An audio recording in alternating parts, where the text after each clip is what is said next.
And the Bucs hope that this will be their first victory ever.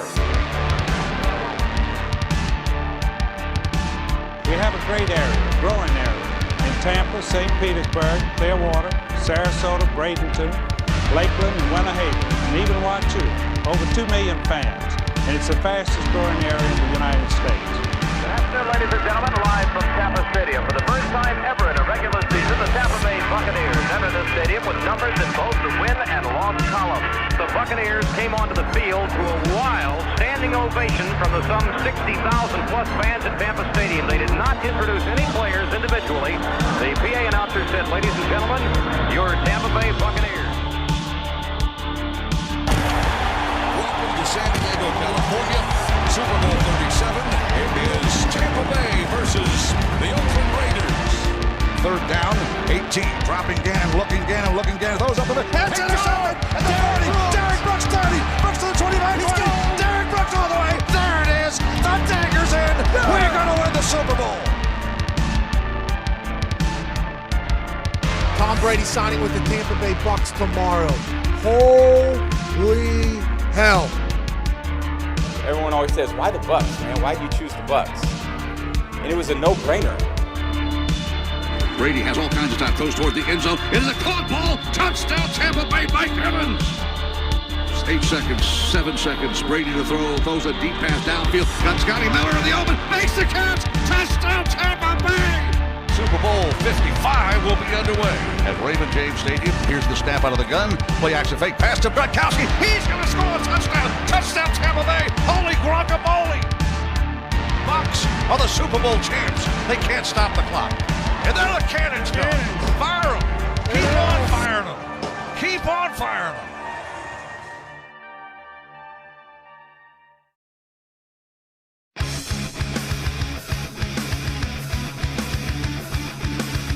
Tampa Bay Buccaneers from the 48-yard line. Second down, 13. Brady lobs one downfield. Caught ball by Gronkowski inside the 20 to the 15-10. Gronkowski to the 5 to the 4-yard line.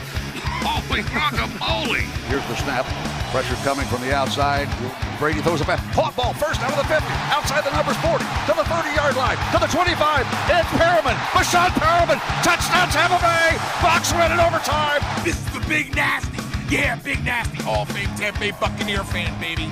This is Mike Allstott, Tampa Bay Buccaneers, and you're listening to the Cannon Fire Podcast. Cannon Fire Podcast, brother. You ain't listening, and you're missing out. Woo! And there the cannons go. Fire them. Keep on firing them. Keep on firing them. Heartbreaking is quite the understatement. As we begin to recap the 2021 season for the Tampa Bay Buccaneers. Their quest for a second straight Super Bowl falls short in the divisional round. They fall to the Rams 30-27 in Raymond James Stadium in a very dramatic game. A lot of chances for the Bucs to win this game, and to be honest, a lot of chances, a lot more chances for the Buccaneers to just lay down and lose this game, because let's face it, at one point it was 27-3, folks, and with less than a minute to go, the Buccaneers wind up in the end zone, tied up 27-27 with less than a minute to go, and at the end of the day, Matt Stafford, Cooper Kupp, the LA Rams, they made one more play than the Bucs did. And here we are. Welcome back to the Cannon Fire Podcast. I'm your host, as always, Rhett Matthew. Joined alongside me, my good buddy and co-host, the Philly Bucs fan himself, Mr. Evan Wanish. And we are not alone. Joining us today as well for our first ever postseason edition of the pod, our good friend James Hill, a.k.a. Mr. Bucs Nation, here on YouTube. What a season for Tampa Bay. And, lot to unpack today. It's gonna be a fun show, I guess. It's as fun as you can make it, right? How are you boys doing? It's always tough. Always tough to lose that way. Obviously, you don't want to, you don't want to lose something like that. But we're gonna have a lot of time to talk about it. I know that the emotions are gonna run high. The reactions are going to be not very good, right? You're going to see some out of the box reactions from this game. And I get it, right? Like I really do, because immediately following a game in a live stream, like we're doing right here, you tend to be over emotional, right? It's human nature, right? Well, that's the best part it. of getting content out after the game, because obviously hindsight's always 20/20, but can you expect some emotional takes over the next 45 minutes or so? Absolutely you can. But it's all in That's what sports is. Yeah. That's any sport. It's not just football. It's any sport. You're gonna find that. So, does Todd Bowles deserve to be fired just for that one call? No. Okay, it's not a fireable offense. Was it awful? Yeah, we'll talk about it. But there's something to be said for this team coming back from 27-3. Should they have gotten themselves in that position to begin with? We'll talk about that too. But yeah, it just it wasn't good enough. They didn't start good enough, and they dug themselves a hole. And against a really good football team, you're not going to be able to do that. So they fought hard, but came up short. And honestly, we were talking a little bit beforehand, and James kind of said the same thing, that the Rams deserve to win. Yeah. Like the Rams deserve to win the game. And the Bucs could have stole one there, but the team that played better today won the football game. Okay, as much as it hurts right now, and they almost had a comeback, the team that played better today did win. So, we're going to see, interesting offseason. Probably going to lose some guys. There's obviously some questions about the quarterback, which I think are nonsense. But, we'll have plenty of time to talk about it. We'll have a season review show. But right now, talking about this game, I know it stings. Just got to move on and just try and, this team won 13 games, right? And I know I'm going on a little bit of a rant here, but no, go for it. That's what this show is for. This game won. This team won 13 games, and it's the most in franchise history in a regular season. They won a home playoff game. They almost won a second home playoff game. They're down. They're all pro right tackle. They're down 2 of their 3 starting wide receivers for the season, and they lost to one of the better teams in the NFL by 3 points. There's something to be said by that, and I think there is some positives, but right now I do get it because it hurts, and the season's done. There won't be a repeat. We said how difficult it is to repeat, and it's because crap like this happens. It really does. It really does suck, but you got to come back and be stronger than this. And James brought up a good point where it could be a benefit. We'll get into that too. So a good show coming up. Yeah, let's start to unpack things in a very, very eventful game. Quite a dramatic afternoon. James, I wanted to get your thoughts. I kind of cut you off there, but what are your impressions to take away from this 30-27 in an absolute nail biter? Yeah, I mean, it was an insanely competitive game there, towards the end of the game, right? This team fought hard. You've got to give them credit for that. I know that's some people call that a loser's mentality or whatever you want to say. Like Evan was saying, there's going to be a lot of emotional reactions to this game. Heck, people are still going to be talking about this game by the time next season is going to be starting. It's all they have to talk about as far as Bucs football and what they've put on tape over the next 6 months or so. So, oh yeah, for sure. And just to kind of, obviously there's going to be so much to talk about from this year, right? There is. But at the end of the day, and I don't mean this just as like, oh, well, shucks, silver lining. They were so stinking hurt that Cam Brady was playing slot wide receiver out there regularly, like on a regular basis. So I think that this season had a lot of injuries, a lot of adversity, and a lot for the Bucs to overcome. So at the end of the day, I know that this is a very shocking, a very jarring thing, right? Heck, we might have, we probably wouldn't still be in overtime right now, but a lot of people were thinking that this, okay, great, we're going to overtime. 40 seconds, one timeout, the Rams march down the field, kick field goal. Oh, sorry, game's over. See you guys later. LOL, Like, I understand that can be a very heartbreaking, a very shocking type of thing to happen. But the only thing you can do now is move on, and just kind of look at what this team can do to better themselves, look at what this team can do to try and get to another, deep playoff run or a Super Bowl next year. Because, folks, at the end of the day, it was a deep playoff run. And you got to give the Bucs credit for that.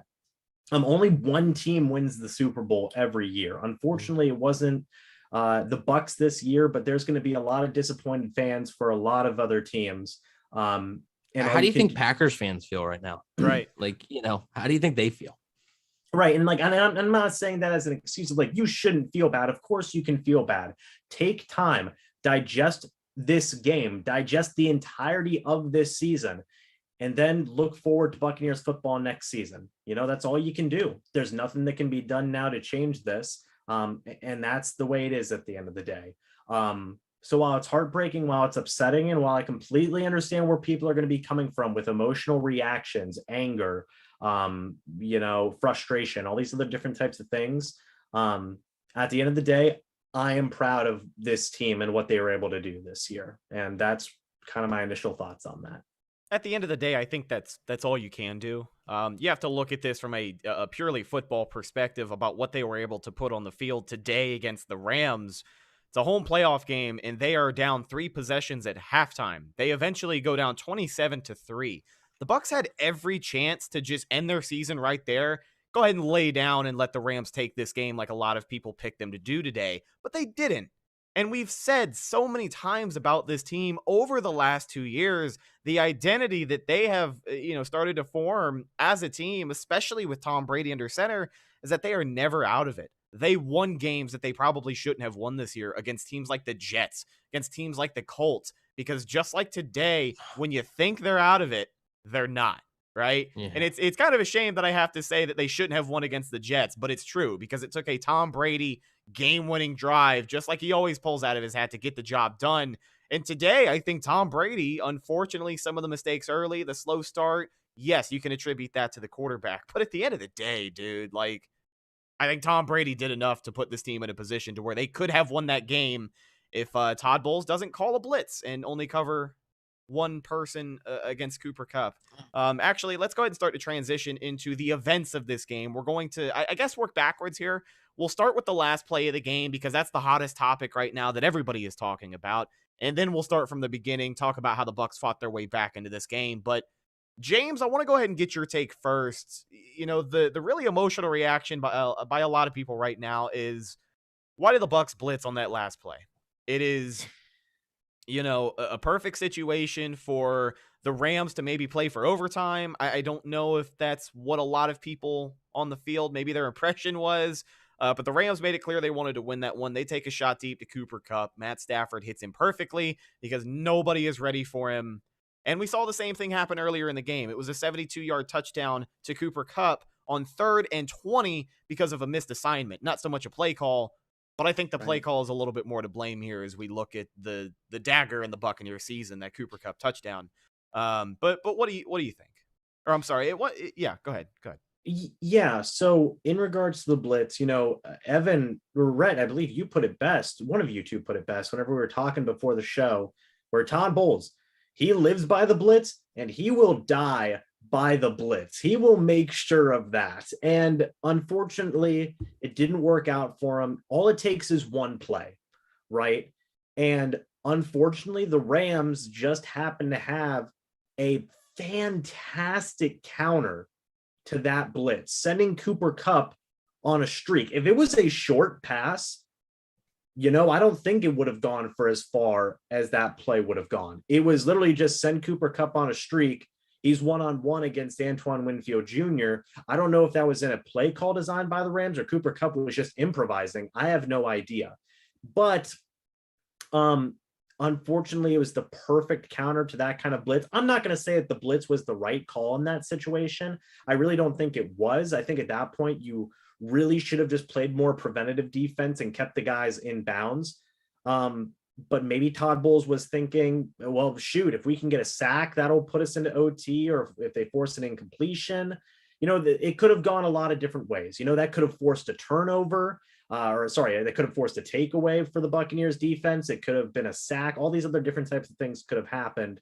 Unfortunately, the Buccaneers did get the bad ending there, again, just because of a beautiful blitz counter there by the Rams. Again, I don't know if it was a play call by Sean McVay. I don't know if it was an improv type situation from Cooper Kupp. Wouldn't have done the blitz again. I can't stress that enough, but at the end of the day, it is what it is. Actually, Just a quick update on that controversial blitz for the Tampa Bay Buccaneers. Linebacker Levante David just confirmed at the podium, quote, "Some people got the call and some didn't," which confirms that there was some miscommunication on that deep play to Cooper Kupp. And we saw that happen a lot with the Bucs defense today too. Quite a bit of miscommunication, and exactly what we just credited that 72-yard touchdown to Cooper Kupp earlier in the game too. So miscommunication, I guess, at the end of the day is the downfall here, because I'm not sure what the play call was, but I guess what was on the field isn't what Todd Bowles had initially called. And let me go ahead and stress this. That one play is not, I mean, technically it's the reason the Bucs lost the game, but it's not. It's not. They still might have gone to overtime. Like, right. It's not like the Bucs were up 4. Right. My point being that is not the only reason as to why the Buccaneers lost this game. Not even close to the only reason. No, right. It's not. But again, it sounds like there was some miscommunication there. Unfortunately, that was something that happened a couple of times for the defense in that game today. I'm honestly not as disappointed as I'm sure some people might be. And I'll just kind of leave it at that. Yeah. Evan, your take. Yeah. Just, kind of similar. I think James might be giving the Rams a little too much credit. I think it's on the Bucs defense. It's on the Bucs defense, and it's on the playing caller. Like, I understand James stressed that, like, he wouldn't have called the blitz. I get it. But like the Rams, man, you knew they were going to be looking for a chunk. Like, you knew they needed a chunk. They were nowhere close to field goal range. And Matt Gay was a little bit banged up. He had left the 47-yard field goal short. So that proves that, like, something was up with him, right? Kickers usually don't, miss kicks, leaving them short like that. But I don't get it. And sure, maybe you got it off a little bit. There was still a blitz called. Okay. Yeah. I'm sorry. There was not, there wasn't so much miscommunication where Todd Bowles didn't call blitz and then it ended up being a blitz. No way. So there was still a blitz called. Now, whether that's a different coverage, whether I think the Bucs sent 6, maybe there was only supposed to be 5, maybe, maybe something along those lines. I don't know. But like I said, a tough way to go out, and obviously something we're gonna have to talk about a lot. Like I said, to me, this doesn't change my opinion on Todd Bowles. I think he's a good defensive coordinator. There's a reason why he's getting head coaching interviews.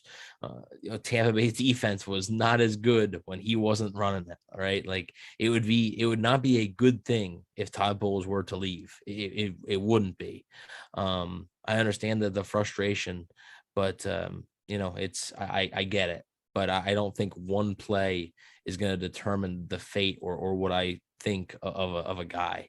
Tom Brady's had some bad plays. He's had some bad games. Just because of one play or one game, are you going to throw it out, right? Or you're going to throw his entire season out, basically. I mean, it's not. It's I don't know. It's tough. It's a tough way to do it. But he's not getting fired, okay? Todd Bowles is not getting fired. He's a good defensive coordinator. And it was a bad call. Both can be true. It was a horrible, terrible, stupid play call. He's also a good defensive coordinator. Both can be true. There is, it's not like it has to be one or the other, folks, right? Both can be true, and I think both are true. Yeah. As we start to go through maybe the first half of this game, I want to talk about the quarterback position. Actually, let me go ahead and add something onto that point you had made. It's funny because all week, we talked about this with Trevor Sikkema of Pro Football Focus, talked about this with our buddy Ryan of the LA Football Network, who is, of course, huge into Rams coverage. But the thing about Todd Bowles, he lives and dies by the blitz. Of course, we know that. But, truthfully, man, we said all week that not only is Todd Bowles the type of guy who isn't afraid to send the blitz after you, Matt Stafford is the type of guy who eats it alive. Matt Stafford probably played like the best quarterback in the NFL against the blitz this season. And with Todd Bowles kind of going out the way that he did with that play call being what it was, it's what we talked about all week. So yeah, I guess that's just what I wanted to add in there, is that it's funny that that's almost what we had said needs to happen all week, is that the Bucs need to adjust their game plan, maybe not blitz as much. And then this one comes down to one final play. It's a blitz, not enough to get the job done. let's talk about the offense and the first half of this game, which is, of course, where the Bucs had their biggest struggles. We'll cover the quarterback. Well, do we want to address something that's not on the field first about the quarterback? Or? Yeah, are we going to talk about? I think it's complete nonsense, but yeah, I mean, I guess we will. So it's funny enough that the timing worked as well as it did, but right around last night, it seemed like there was a report floating around that it's not a lock Tom Brady will be back with the Buccaneers next season, meaning he is maybe mulling retirement this offseason. A lot of people have picked it up. Several reporters have picked it up. Everybody says it. It almost seems like a yearly tradition at this point that we talk about Tom Brady potentially retiring, spending some time with his family, which he has made vocal he wants to do. But it's that time yet again. And Tom Brady remained non-committal. He said in his post-game press conference that he's not even thinking 5 minutes into the future right now. He's still thinking about this game, which is what everybody's going to do this week. Take some time, digest, look at the tape if you have to, try and learn and get better. But, I mean, Evan, I know you've got a pretty strong take on this one, so I want to hear it. What do you make of this? Is Brady going to be back in the red and pewter next year? There's no way that Tom Brady's last football game in the NFL is that. There is no way. Like, there is literally 0% chance to me. Like, I just, I do genuinely believe that had the Bucs won the Super Bowl this season, that there would have been a pretty good maybe percent chance that maybe he does ride into the sunset, right? Maybe he says, look, I did it with, I did it with these weapons, right? Godwin, Brown were out. I did it with this, right? Like, I can walk away. But for them to lose and then the way they lost, I just think like they lost on a last second field goal. You know how long that's going to sit with him? I can't see Tom Brady sitting back and saying, you know what? Yeah, that was my last game. I lost on a last second field goal after I let it come back. I can't do it. So I do think he'll be back. No, he's not going to another team. If he comes back, he's not, it's not like he's a free agent. He's under contract with the Buccaneers. So if he's coming back as a Buccaneer. So like maybe Brady will go here. No, he's not going anywhere. It's a matter of whether he's playing football or whether he's not. Where he's playing football is already settled. So I do believe that, I know I see in the chat, TV 12 Goat Man says if Bucs don't re-sign Godwin and some other guys, Brady might not come back. Bucs have to do their part. Well, the Bucs are going to have to know well before free agency what Brady's doing. So they're going to have to know well before that, and Godwin ain't going anywhere. So. Yeah, I mean, very well said. James, I want to get your thoughts on this whole Tom Brady retirement debacle. Just like I said, and, Evan says it's a bunch of nonsense. It seems like a conversation that they love to have every single year. I mean, somebody even brought up in the chat that I'm sure he does think about it. Back in 2013, I'm sure he thought about retirement, but then he went on to go win a few more Super Bowls. So what does the future hold for Tom Brady, in your opinion? He's going to play next year. Like Evan said, and again, that's just me assuming. I don't have any insider info or anything, but like he's going to play next year. Me and Evan talked about it a day or two ago where, we had said, in the case of Brady, he's not going to want to go out on like terms that make him really bitter, that make him really frustrated. You bet that this is going to make him frustrated and bitter and annoyed. It's going to make him hungry for another run. Right. It's not like he got blown out. Like they had a chance to win this game and he lost. And he's probably sitting there thinking, yeah, we could do it next year. He's probably sitting there thinking that. He's going to think that at some point. So like Evan said, I don't think this is how Brady wants to go out. Absolutely not. And I think he will be back next season. It's as simple as that. I know some people are going to speculate because they always speculate. It is what it is, right? But yeah, I just think he's going to be back. I really do. I don't think he'd want to go out on a situation like that. He's probably honestly sitting there thinking like, man, if we had just a couple of guys healthier, we would have won that game. So if they have Chris Godwin and Tristan Wirfs, they may have won this game. Like, right. So that's got to be stuff floating around in his head. Of course, you got to think about, what's Giselle going to say, all these other different types of things. But I think ultimately it's, in my opinion, it's a shoo-in Brady's going to be back. and we even heard reports at the start of this season or in the middle of this season that Brady had already had a commitment to come back next season and play. We have been saying it here on the Cannon Fire podcast since about this time a year ago when the Bucs initially restructured Tom Brady's contract in the offseason last year. He made a commitment to the franchise to play a third season in Tampa Bay. I don't know if a lot of people missed that detail, but we have been saying it all season here on the podcast. That he is committed, at least verbally, to the organization that he'll be back next year. But the feeling between all three of us is also mutual. I think everybody agrees he probably will be suiting up again next year. Saints season's in the chat. When do the Saints play? What time? That's right. Yeah, I don't know if they had a game this week or last week either. No, they didn't get a bye. I thought they had a bye last week. No, dude. They had a bye. They had a bye this week too. Yeah, they had a bye both and weeks, next week and next week and the week after that. Yeah. Okay. Yeah. Cool. Actually, speaking of guys, just real quick. Sorry, I didn't mean to cut you off. No, but speaking of guys recovering and not committing, there's a report that came out that Sean Payton might not even want to come back to coach the Saints for the next season. So I mean, no. I think that stuff's nonsense too.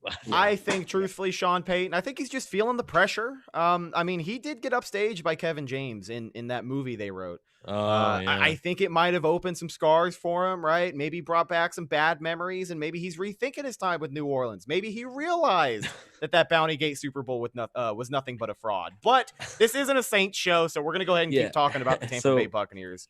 Let's talk about our quarterback and what he did in the game today against the Rams. Our quarterback who is most definitely coming back to play next season.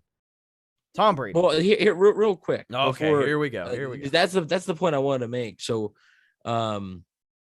Saints season, man, we're just kidding around. As long as you're like cool, like chilling in the chat, we're not gonna.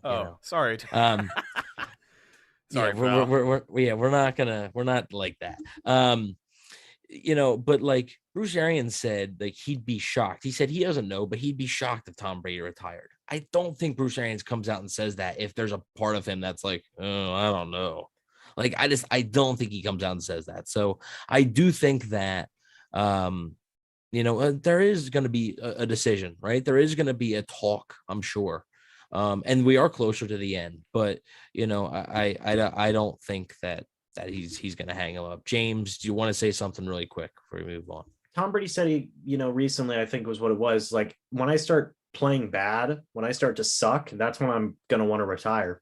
He just almost made a freaking comeback against an incredibly good Rams team. Again, one of the better teams in the league. Probably the best roster left in the playoffs. I mean, I know the Bills are good, but let's face it, dude, the Rams are stacked on both sides of the ball.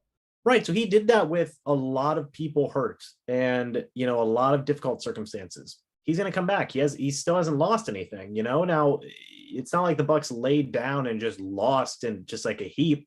No, they came back. So like Brady still got it. He can still play. It's not like Drew Brees. Again, Saints season. I'm sorry. It's not like Brees last year where you could obviously tell it was like, oh man, like this isn't going well. Yeah, it's an entirely different situation.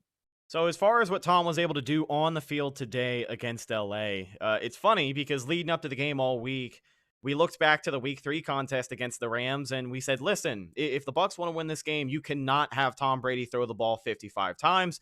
Luckily for them, he didn't. He threw it 54 times. TB12 was 30 for 54, 329 yards, only 1 touchdown and 1 interception. It was a slow start, but Evan, I want to get your thoughts first. What did you think of Tom Brady's day overall? I thought he was fantastic. I don't know what you're gonna really do with the offensive line play like it was. Yeah, that's yeah. And we'll get into it, but I thought Brady was great. He really, to me, he made one bad throw, like literally one bad throw, and that was the interception. Just a bad read. He thought he could read the safety off, and the safety came down quicker. So, I thought he played fantastic. They're the only reason they had a chance in this football game. Only reason. Shout out to our buddy LAX Lifters. He said the stream is hidden, hard to join. Finally found you. I'm not sure what that's about, but I'll check it out. Thank you so much for your super chat, my friend. Donating to the appreciate Fun. Yeah, thanks a lot. So I thought he was just great. I thought they got Evans involved. I thought he He hit some balls. I mean, the ball to Evans on the touchdown was beautiful. Obviously, Brady's second half was much better than his first. But we see another slow start, and that's kind of been a theme besides the Eagles game last week. That's kind of been a theme with this offense ever since Chris Godwin went down and Antonio Brown was released. That's been a theme, kind of the slower starts. And it really killed him today. It really killed him. The defense didn't play well, but I don't think the defense was given much of a shot because the offense just couldn't seem to get anything going. So, I mean, the defense was out there it felt like forever. So, yeah, I do think, under the circumstances of just him, I mean, he's avoiding tacklers. He's able to move around the pocket. His pocket awareness is fantastic. I think he played just fantastic. And yeah, it was great. All right.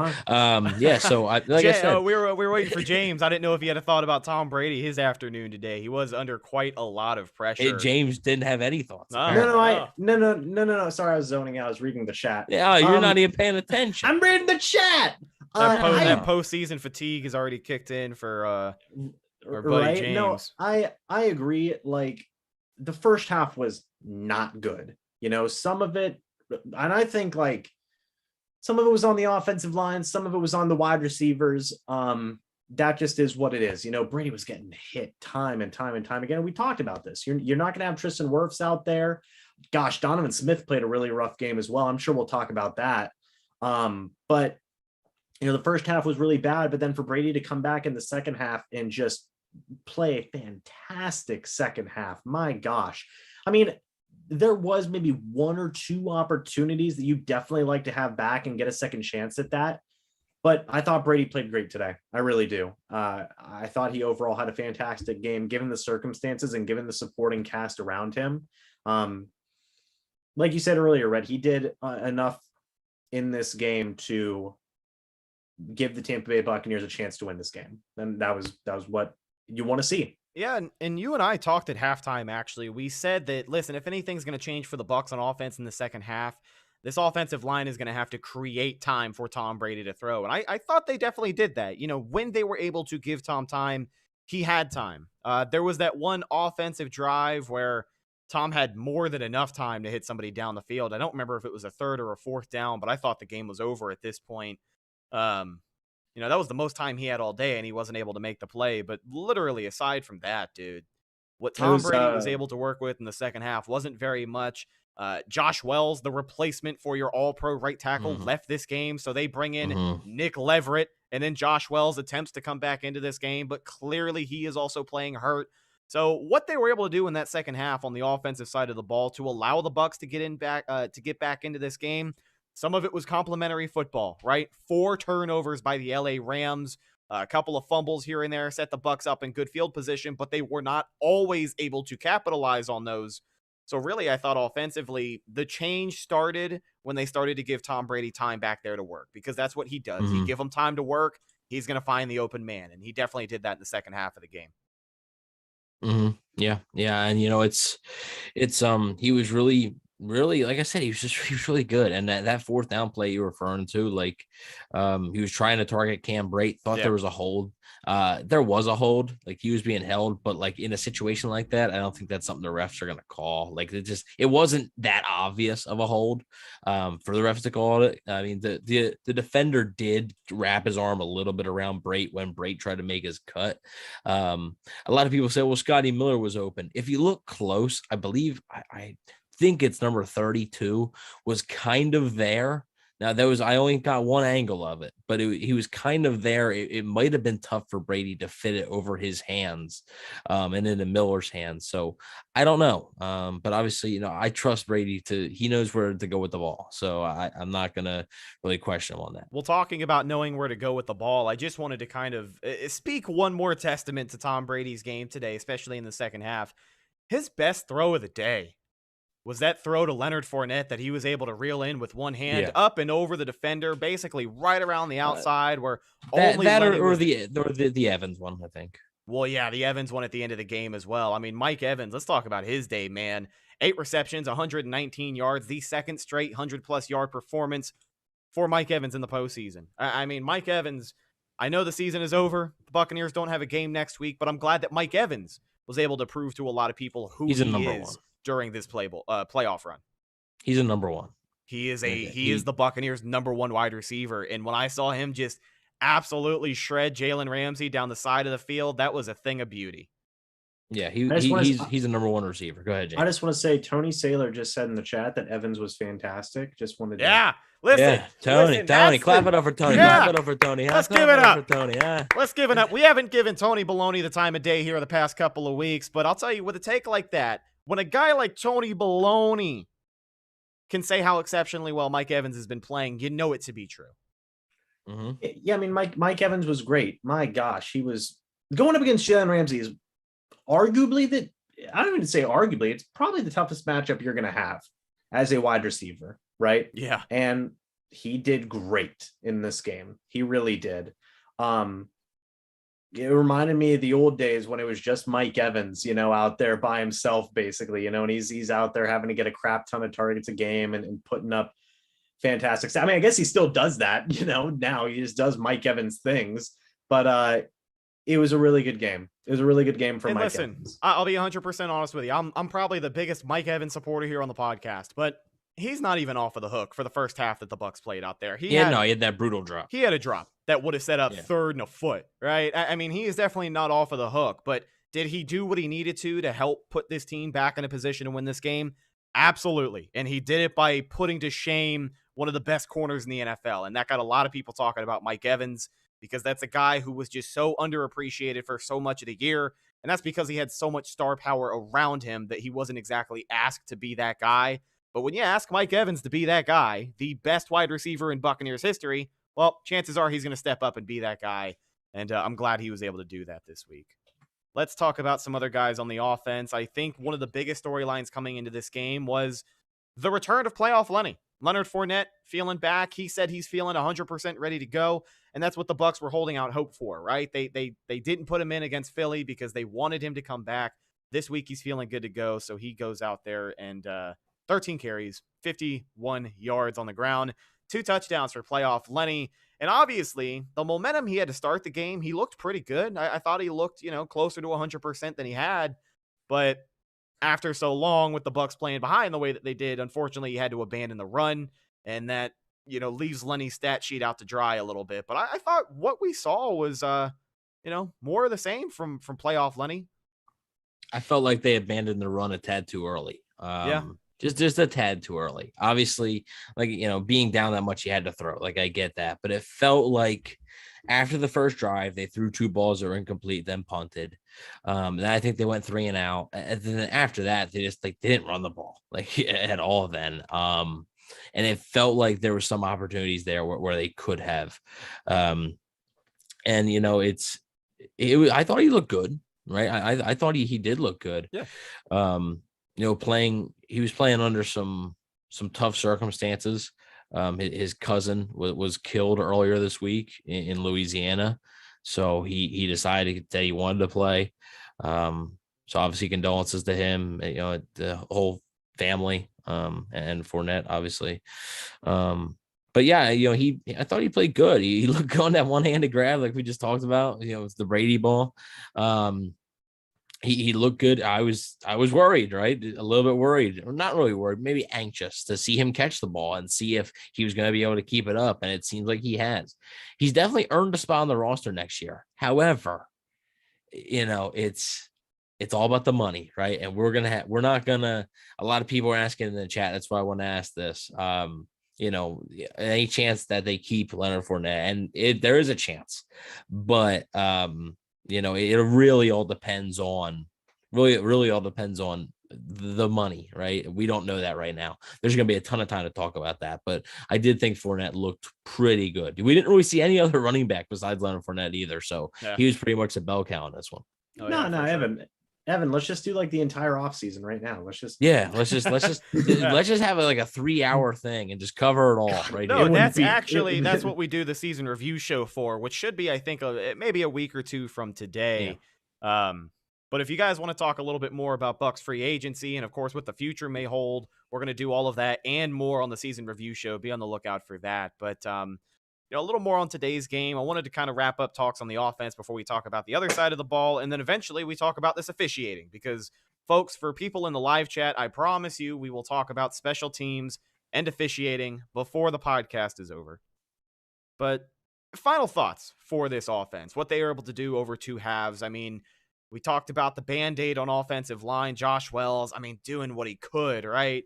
Seemed like he was just getting violated whenever they decided to line up Aaron Donald. Matthew Diaz with a $5 super chat says Lenny and Mike are gods. Enough said. The loss of T-Worth really changed the whole dynamic.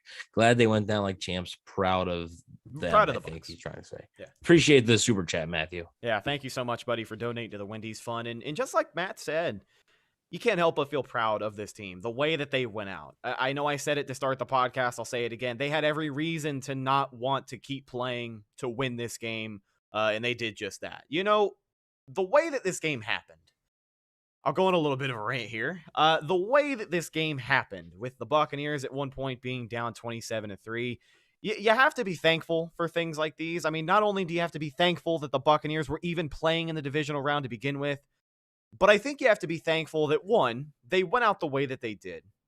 But for me personally, I am thankful for games like this because it puts those fake fans through the ringer.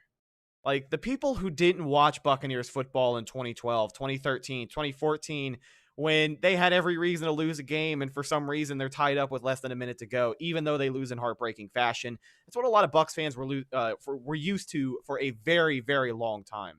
More of those losses than not, I bet you, were a one-score game that came down to one final play of desperation for Tampa Bay.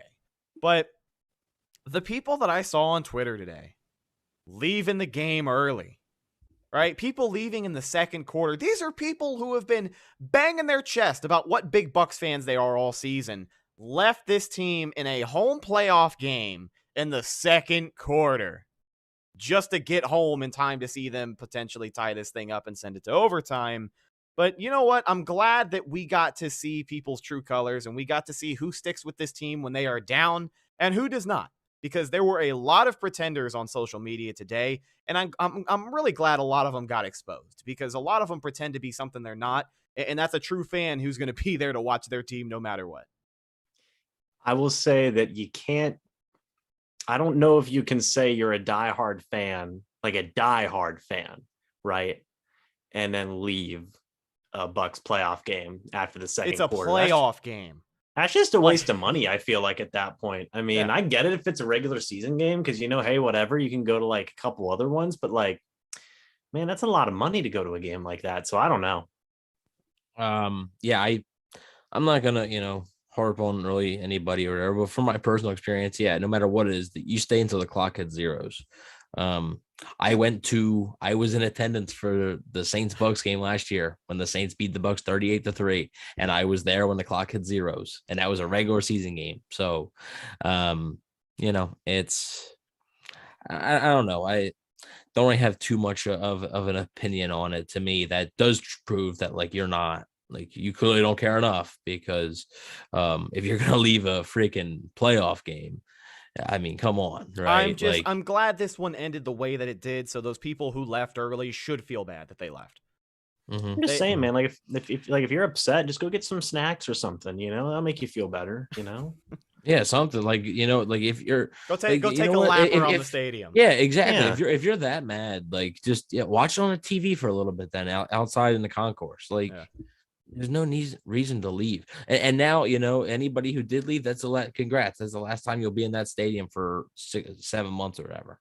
Yeah, you did. You mean, like, look, even if you're going to a game, right? Even if they're losing, just enjoy what you're seeing Tom Brady in a Bucs uniform. Like, that alone is just, you're seeing that in person. You're never going to see, you might never see that ever again. You might not go to a game the next year. What are you going to do after Brady retires? And potentially, what if this was Brady's last game and you're going to tell everybody, Brady's last game. Yeah, I left early. Yeah. Right. So, like, that's for stuff like that, man. you just stay to the end. I think you just stay to the end. Yeah, let's transition a little bit into the defense, and then we'll end with some special team / officiating, everything. So yeah, I mean the defense had so the defense finally has, for the first time all season, this is amazing. For the first time all season, they played a snap with their entire starting defense. The starting defense that is supposed to be out there. The entire starting defense that they went out of their way to bring back and ensure they could go on another Super Bowl run last offseason. And, just like you alluded to, a defense that has been absolutely shredded by injuries this season. Right. So they finally do it. And it's tough because it's tough to talk about the defense because, yes, they played awful. First half was bad. Second half was okay-ish. But then nobody's going to remember that because they're just going to remember about the blitz thing. But they, they kept the Bucs in the game. Like they forced 4 turnovers. They did. They did. So they forced a turnover directly after the offense gave up a turnover. Yeah.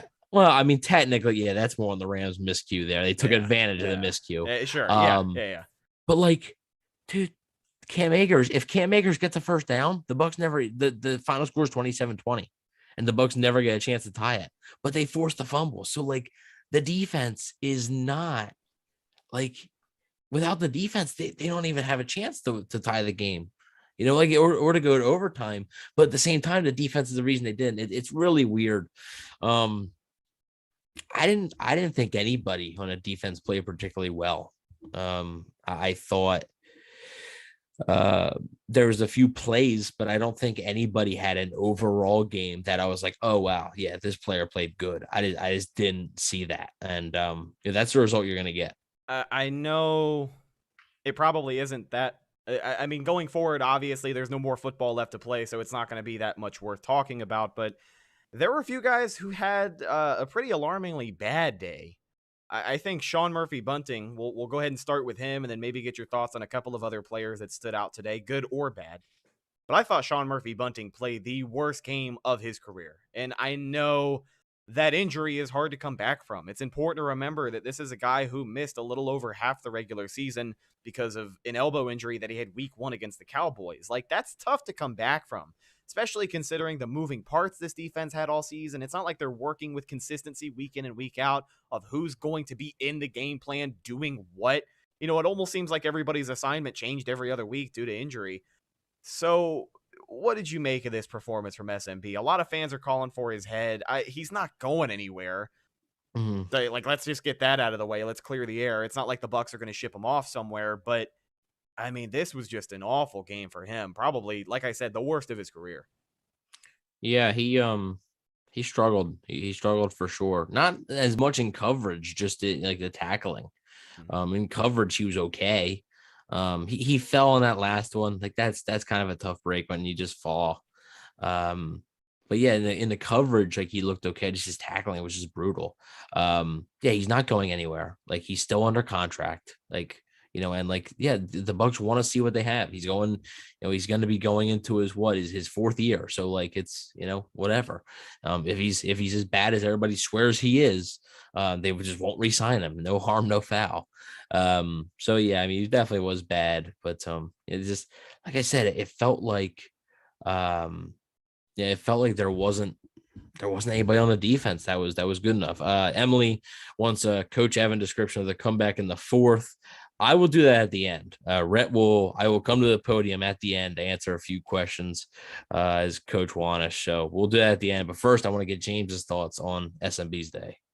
Evan, you put it really well earlier when you said some guys have good games, some guys have bad games. Brady's had bad games before. Unfortunately, this was a bad game by Sean Murphy-Bunting. Look at Donovan Smith. Donovan Smith was great. Donovan Smith was great all season, but Donovan Smith sucked today. Yeah, I'm really glad that he decided to, put the team's best interest first and play his worst game of the year today. That was a really great move by him. Well, you can say that for a lot of, you know what I mean? At certain points. So anyway, the point being is that guys have bad games. It is what it is. And there's been so many like shifts of opinion on SMB. Some weeks people will say he's the best cornerback we have on our team, bar none. Other people will say he's the worst cornerback we have on our team, bar none. It just changes as the weeks go on. Unfortunately, SMB had a bad game, so people are going to have those opinions. Like Rhett said, he's not going anywhere. He won't. They're going to give him that chance. And honestly, I think overall, he's done a lot more good than bad, I think. So I think SMB is going to continue to grow. He's going to continue to develop, and he'll be a Buccaneers starting quarterback more likelier than not next season. So unfortunately, he just had a bad game in this one. Yeah, Evan, were there any other guys on defense that maybe stood out, whether good or bad? I know there's not a ton of great to talk about. I wouldn't say there were any game-changing players. The big forced fumble by Ndamukong Suh, I think, was probably the biggest play the defense made on the day, but aside from that, were there any takes you have from this defense? Did Shaq Barrett play? Did he? I don't know. It didn't seem like it. I mean, the Rams also were missing Andrew Whitworth. I know they have apparently one of the best left tackles in the NFL at backup because that guy Joe Newbooms. He's pretty good. He started last year in the Bucs win. The Rams win in Tampa last year. But yeah, where was everybody? Mm-hmm. Where was the pass rush, especially in the first half? Oh, yeah, first half. The first half, there was nothing. Like there was absolutely nothing. So I'm going to look at the defensive line. They need to get younger there, right? Like they need. Suh played great, right? I don't know. He's maybe another guy you could attribute to, being like good, but like they need. Like to get younger up there. And Jason Pierre-Paul, heck of a career, man. I think you might be cooked. Like I'm sorry. I appreciate, you toughen it out with torn rotator cuff. And obviously I couldn't do that, obviously. So you ain't got it no more. You're a non-factor. Like, it's time to give Joe Tryon-Shoyinka or somebody else, whether it be free agency or the draft, somebody else, it's time to give them a shot. So they need to get more consistent on the pass rush. The Rams have a good offensive line, but like they needed to rush the quarterback early on this game, and they didn't do that. So I think that's the biggest disappointment, I think, on defense for me. If you saw in the second half of the game, they were rotating in Joe Tryon and Anthony Nelson a pretty healthy amount. Yeah. So, I mean, that kind of lends to that idea of just like, look, JPP obviously still got the fire. He's still got the leadership ability, but he keeps, compiling injuries ever since he's joined Tampa Bay have not been great. Rhett, you say it all the time, a broken freaking neck, now a torn shoulder, all these other injuries he's had to deal with. It adds up, especially for a guy who needs to, for a position where you have to be athletic and fight with a lot of power, like a top pass rusher. I agree with what Evan said, where, unfortunately, guys like JPP, enter Joe Tryon, and get younger at the position group, enter Anthony Nelson, and whoever else they want to bring in. And you could say, we don't know what's going to happen with Suh either. I mean, heck, JPP and Suh might retire this year. Will Golston's got an expiring contract. So there's going to be some interesting movement to the Tampa Bay Buccaneers pass rush this year, I think. And it's definitely worth paying attention to because they need to improve on it. Rhett, you said it best, I think, in the preview when you said, look, you've got to throw Stafford off balance. I think both of you said this in your preview video you did on here. If you don't throw a quarterback like Matthew Stafford off balance, frequently throughout a game, he can rip you apart. And that's what happened. And then the reverse happened for the Bucs today. You threw Brady off balance in a lot of certain situations. It can really affect the flow of a game. So I agree with a lot of what Evan said there, or I agree with everything that Evan said there in regards to getting younger and also having to make some tough, but maybe necessary decisions and upgrades at the pass rushing position, be it on the D line or outside edge rushing linebacker.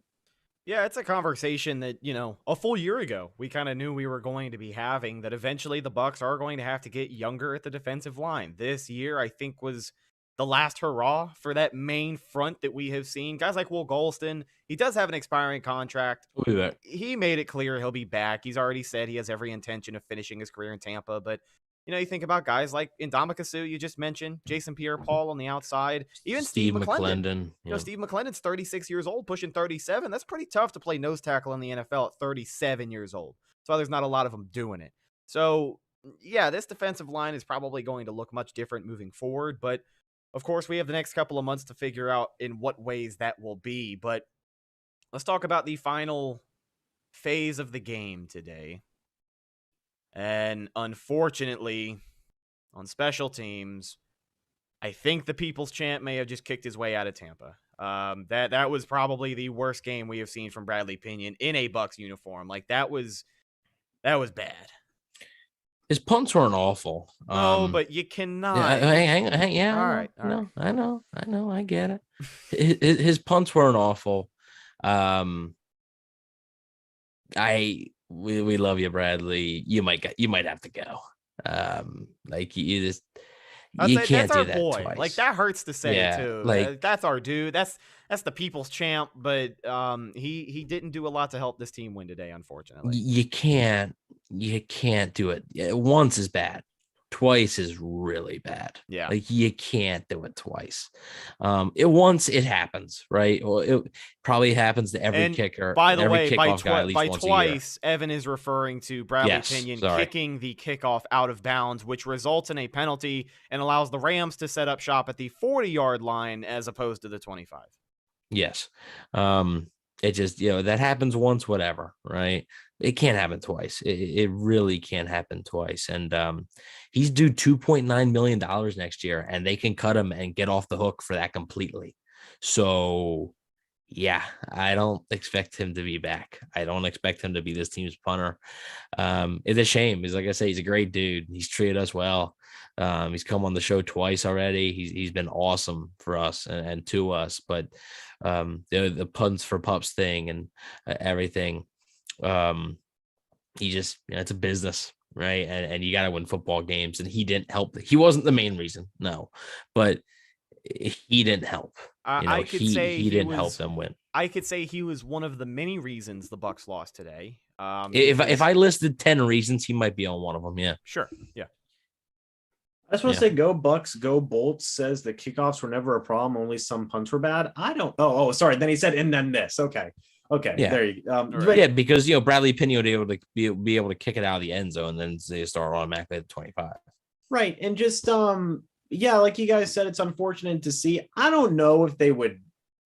I think that they'll at least keep. Again, obviously, this is off-season talk. We can talk about this later, but I think they would, at the very, very least, bring in some more competition. That's $2.9 million, James. Right. You're going to need that money. Yeah. Right. So we'll see. Maybe they'll sign Sterling Hoffrichter to a futures contract or something along those lines, because he's not on their practice squad Did anymore. he impress you?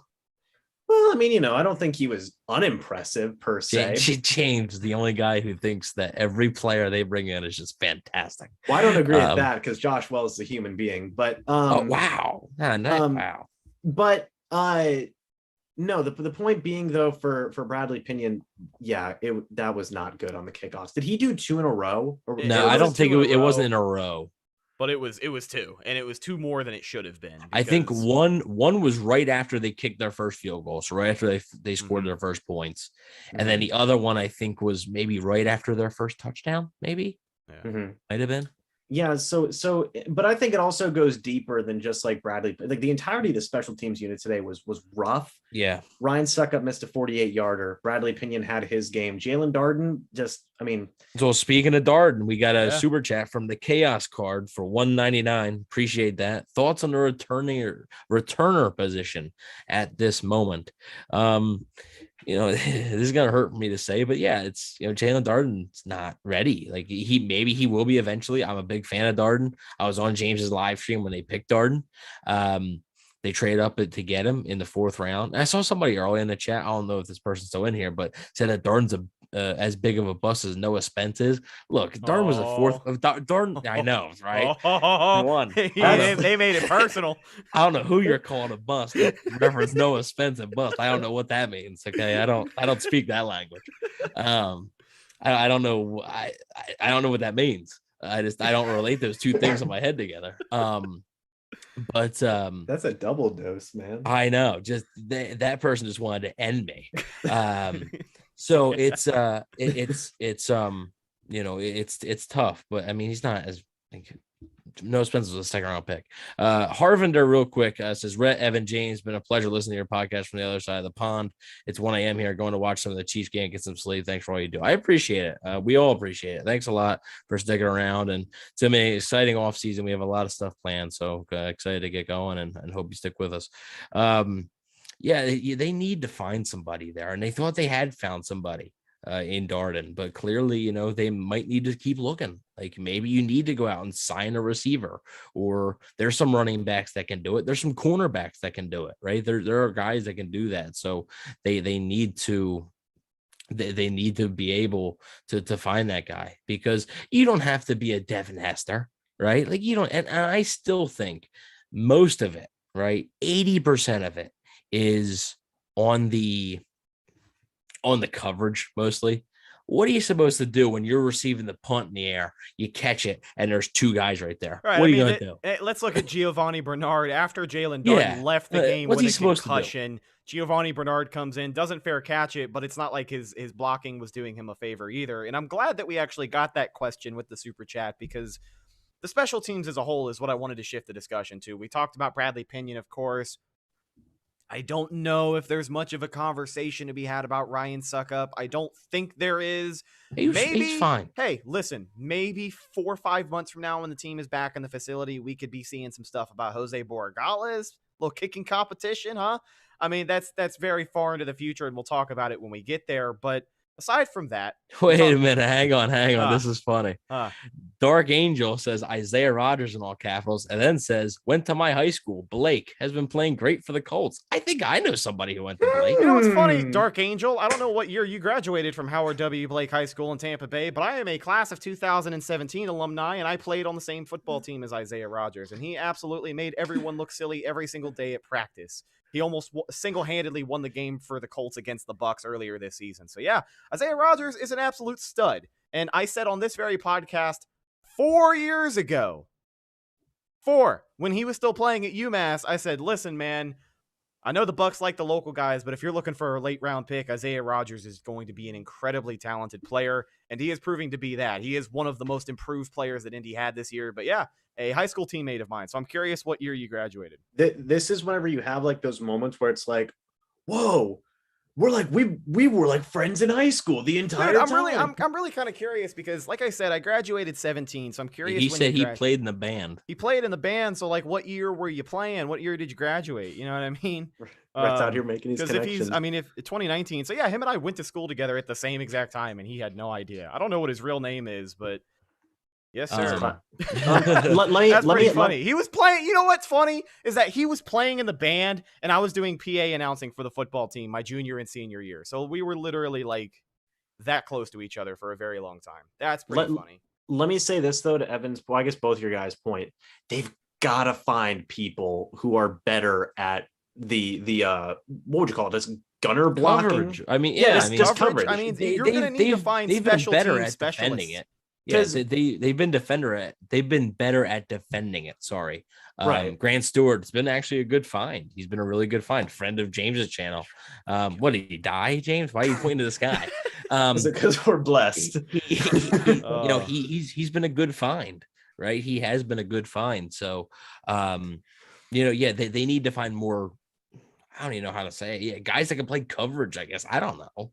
No, because they've been throwing a lot of guys at that wall and nobody's sticking. I mean, cornerbacks, running backs, wide receivers. It seems like specifically opposing teams' gunners, the Bucs just can't block those guys. It's just not a thing. So they, somebody said, "Oh, we let Ryan Smith go." Hey, that is something to be said. But like, I could see that being not necessarily like a super priority for the Bucs this offseason, but definitely something that they're going to have to look at. And that's just one of those aspects of special teams that didn't do well enough in this game. So, yeah, 100%, man. Yeah. So now we can get into the officiating. Really, we're not going to go over this too much. Let's go ahead and wrap things up, though. We've been waiting all day to let out some frustration on this one because some frustration is certainly had with the NFL officiating today, and especially most of playoff weekend. So so on the Dominican Sue one, the Bucs seemed like they needed to calm down for one, right? Like they really did. Matthew Diaz, real quick. It's draft talk. I love the draft. Draft Jordan Davis and Jermaine Johnson. I don't think either one of those players will be available in the Bucs pick. So, I don't think that's going to be possible. But, it was tough because like the Sue call. Yeah, you got to be smarter than that. You got to be smarter than that. It's a dumb penalty. It's a dumb rule, bro. You're pointing at him. Like, that's taunting. Like, yeah, like you gotta be smarter than that. You have to be. Like, I don't know what was going through your head. Like, as soon as he pointed, I was like, oh, yeah, here comes the flag because, it's like that was idiotic to me. So that one was on Sue. Now, Rhett, before you say anything, the second one on Tom Brady, you have got to be kidding me. You have got to be kidding me. The first ever unsportsmanlike conduct of Tom Brady's 23-year career. Well, you talk about protecting the quarterback, and then you proceed to let him get hit right in the freaking chin strap, and he bleeds, and you don't call anything. You call the penalty on him. Yeah, that it was definitely that's a joke, a complete and utter joke. Sean Hockley, whoever it was, Ed Hockley, whoever it was. Hachuli, I think is how you say it. Well, it's Hockley, but it's not Hachuli. Yeah. Hachuli. Yeah. Well, I'll call it Hachuli. Well, he should be called. I don't care. Whoa. Okay? Whoa. Honestly, sorry, but like seriously. Okay. Like on that one, we just got demonetized. I don't care. On that Tom Brady thing, honestly, like it's ridiculous. It really is. Like, it seriously is.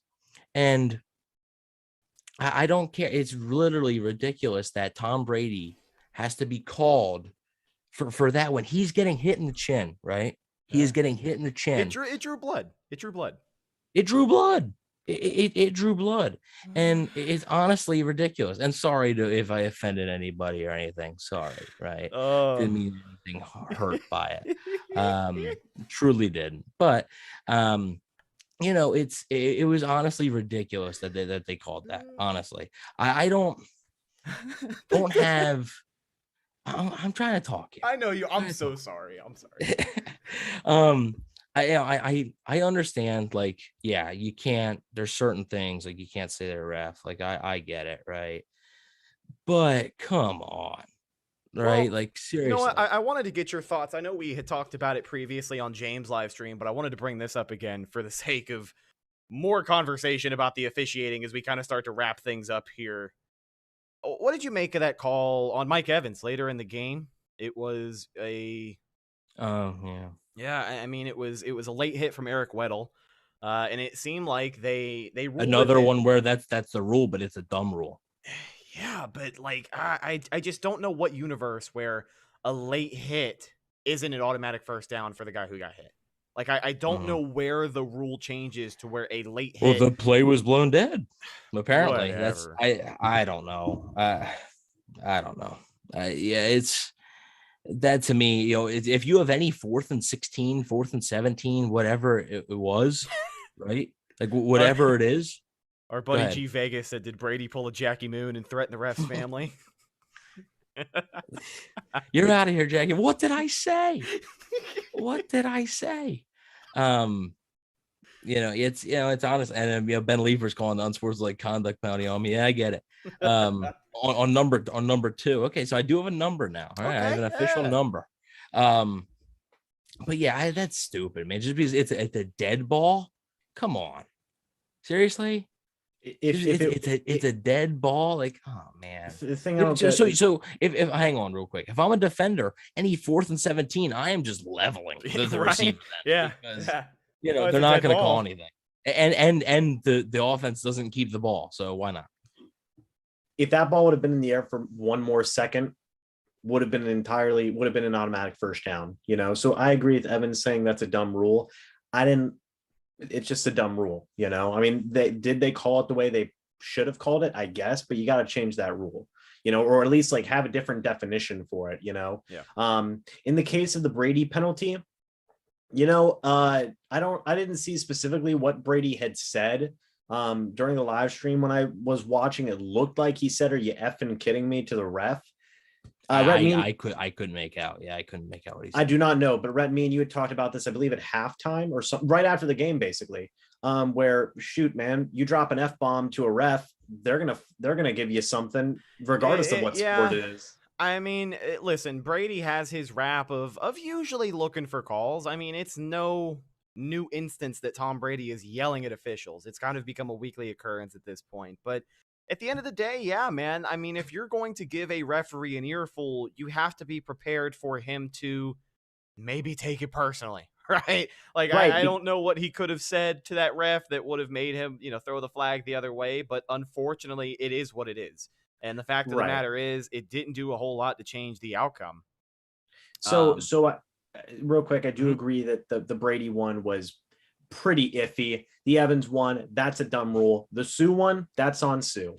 I mean, I know people were trying to say, "Oh, come on, Stafford kicked him on." I don't care. You don't point, and that's why it's obvious. That's why the rule's there, man. Like, like your point, you're going on, and just they're gonna call that now. They're gonna call that nowadays, and Sue should know better, especially considering he's this tenured of a veteran and he's a leader on the defense. I think he just got the emotions get the best of him, honestly. Right? And heck, they even gave one to Levante David too, because he took his. It's another one of them taken. Yeah. That's the second week in a row it's happened to a Bucs player now. Like, what? Wouldn't you learn? Like, seriously. So three of them, I guess, two of them, yes, I understand. The Brady one, the Evans one, iffy, not great. Didn't really like those 100%. The Sue and Levante David ones, I get that they're frustrated. I get that they're really upset. Heck, they're going to be more upset than any fan will ever be, of course, but you're also getting paid the money. Again, I don't mean to make this argument, but you're getting paid all this money, but like, you're veteran leaders on the team, you got to be able to control your emotions more. And just try and calm down, but at the end something tells me that Donald Katsu doesn't like Matthew Stafford too much. They were teammates in Detroit for how many years? And that's probably what he was pointing and saying. That Stafford's like, "You remember Detroit, Matthew? Yeah. Do you remember Detroit?" And then the refs are like, "Whoa, okay." But again, they are human. They do have emotions, but it was just unfortunate that they let their emotions get out of hand in those situations. But I would say that was on David and Sue in those two instances. Yeah. And folks, at the end of the day, it is what it is. The Buccaneer season is still over. They fall 30-27 to the hands of Matt Stafford and the LA Rams. And I guess the foot of Matt Gay, who nails the game winner as time expires inside Raymond James Stadium. That's it, man. Obviously, we still got a chance for Coach Wanish here. Okay, if you all right. Let me hold on, Coach Wanish. They might have taken away your press availability after what you said earlier. Maybe tossing out slurs around here. Okay, here we go. Oh God. We'll take a quick question for Coach Wanish up at the podium. Coach, what did you think of this team's second half comeback and what they were able to do ultimately in that fourth quarter to make this the game that it was?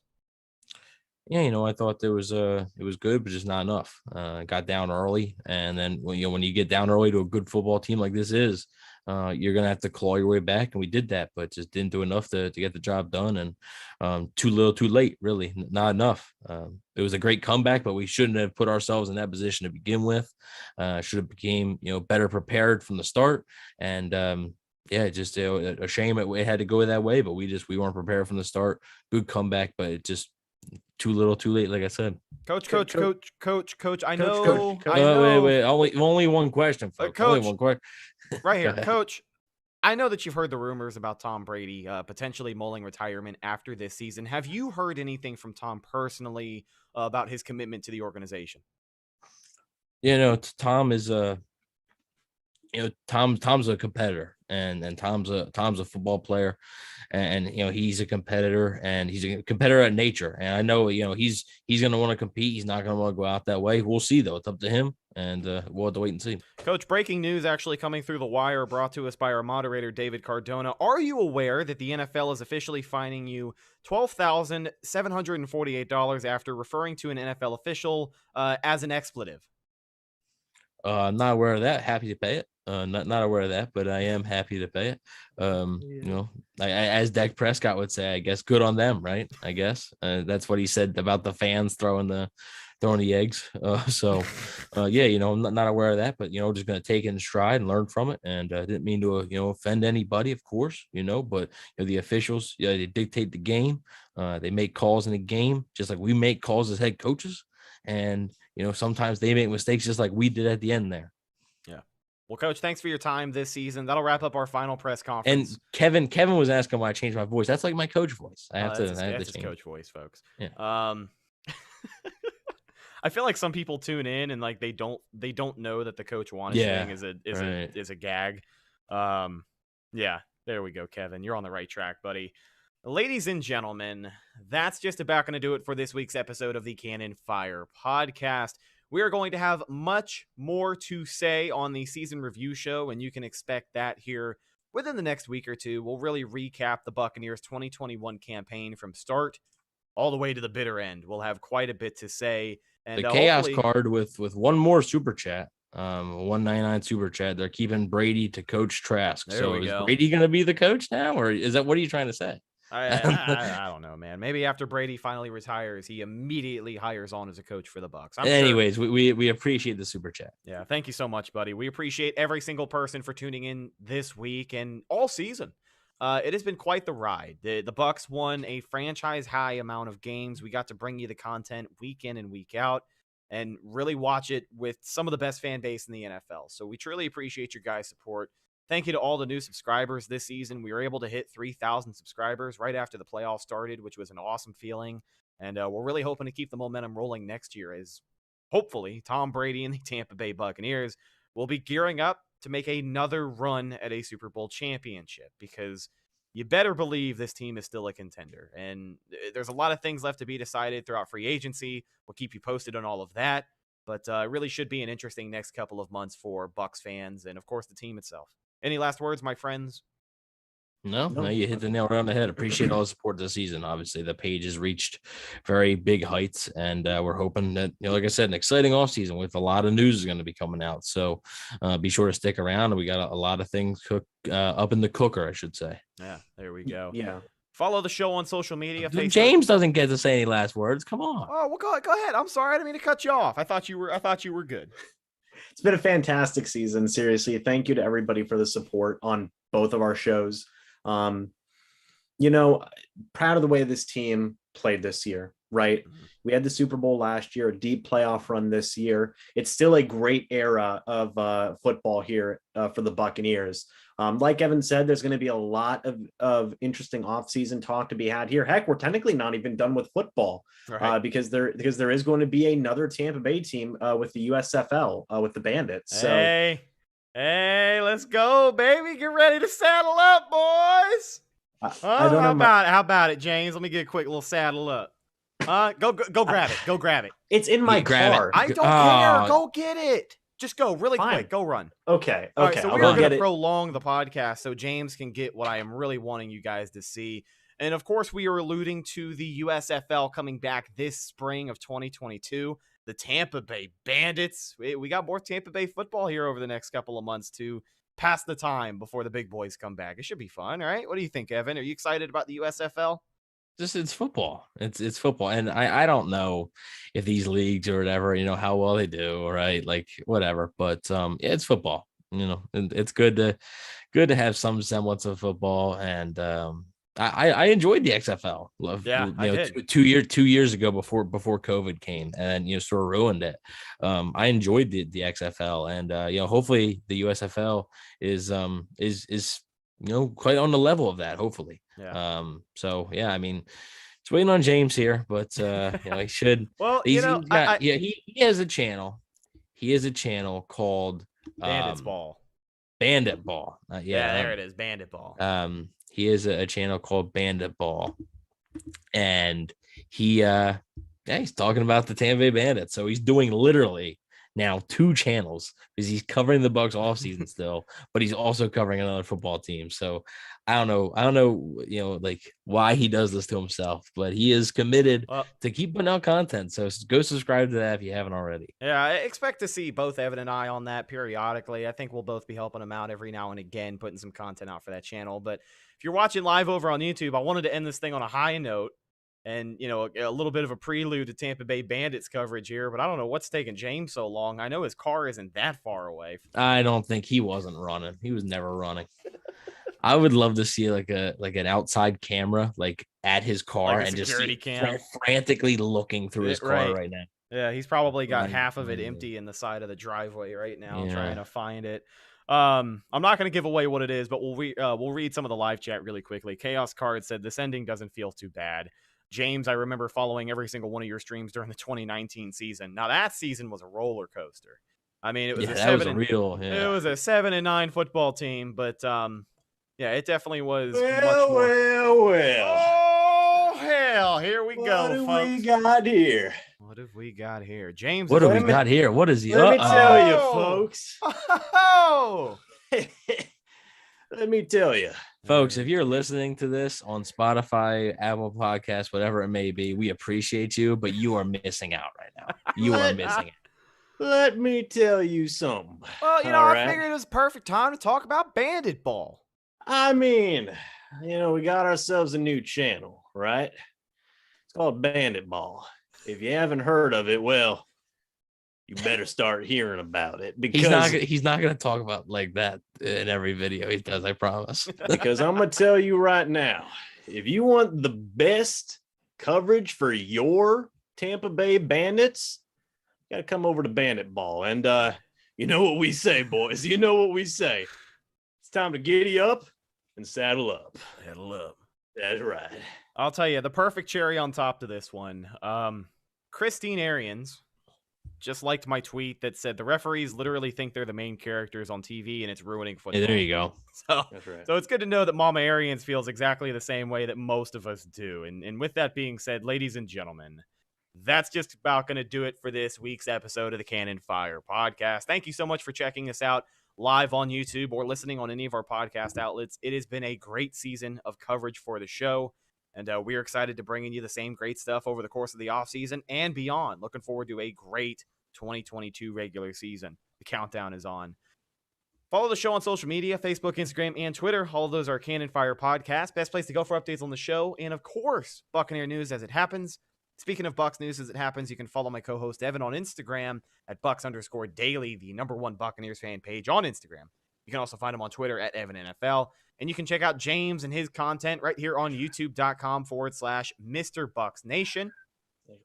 Also, go ahead and check out that fancy new channel we just told you all about, Bandit Ball, where he will cover the latest on the USFL's Tampa Bay Bandits. Thank you, boys, for being on the show today.